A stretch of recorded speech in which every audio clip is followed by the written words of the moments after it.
Hello again everyone. As I mentioned on my last video, today I'm going to be working on my sink. This is a really cool cast iron sink I bought off someone on Craigslist. I paid about $30 for it. It's about 18 inches wide and 9 inches deep.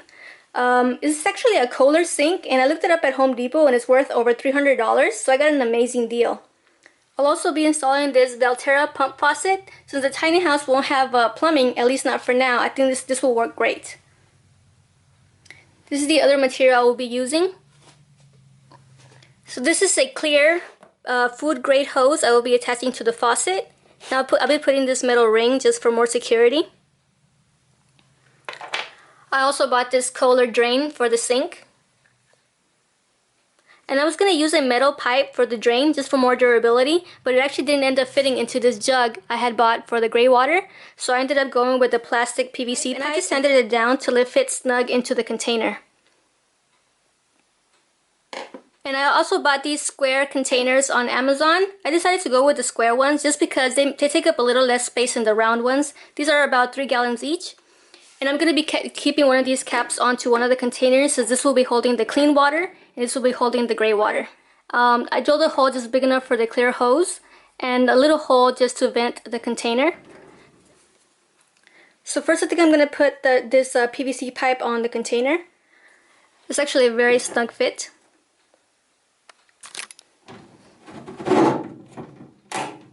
Just to prevent any leaking, I'd rather have it really snug on there. This is the metal ring that goes onto the drain. Now I'm going to be putting the drain onto the sink. I removed the metal ring that goes underneath the sink. I'm actually going to be adding some of this plumber's putty before attaching the drain to the sink, just for more security in case there's any leaking.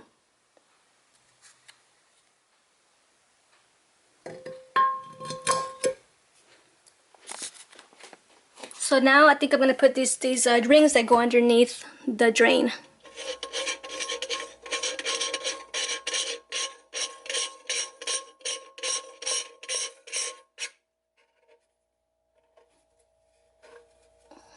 So yeah, make sure the ring gets as tight as possible so you don't have a risk of having any leaks. And now I'm going to be putting these little screws on that came with the drain. So now that we have that done, I'm going to get the container for the gray water and I'm going to attach the PVC pipe onto the drain.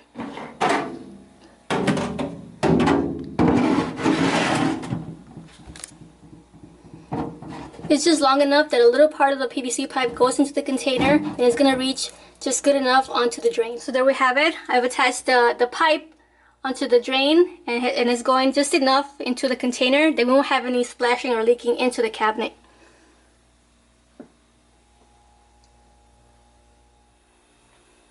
So now I'm going to take my pump faucet that I haven't attached to the countertop yet, and I'm going to attach the clear hose onto it.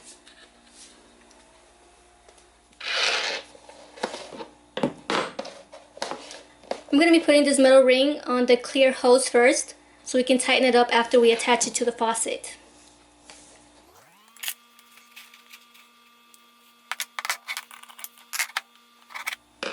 Now that we have the metal ring on the hose, I'm going to tighten up this little screw just so we don't have any risk of the hose flying off when we try to pump the water in. Okay, so now I'm going to take the faucet and the hose and put it down the hole that we have drilled onto the countertop.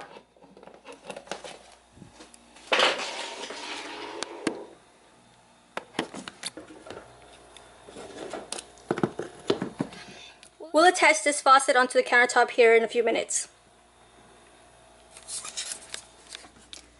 So now as you can see, the hose is pretty long, so I'm just going to cut it long enough so it'll touch the bottom of the container.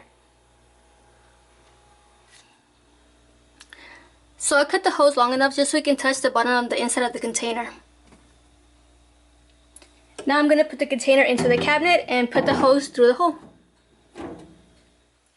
So I actually went ahead and filled up the container just so I can attach the hose and just leave it on.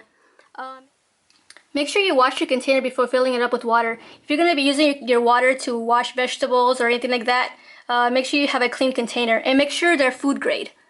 And these are BPA free and food grade containers.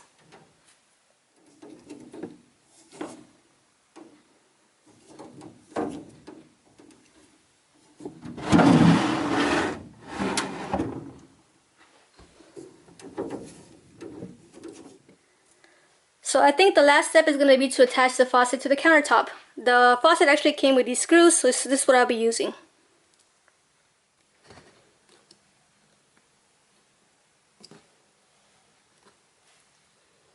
Make sure you have it lined up where you want it to be.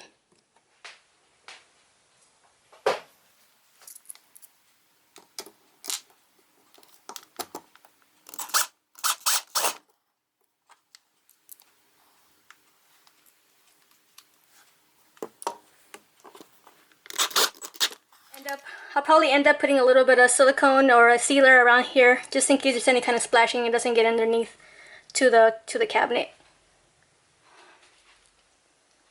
So just like that, we got a off the grid, no plumbing sink. So now let's see if we got this faucet to work.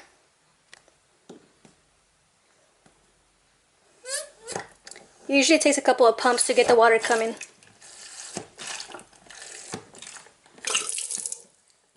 There it goes. We got it to work. So this will be the gray water container that will be catching all the water that comes down from the drain. Awesome. So good luck guys if you guys tried doing this. I'm very happy.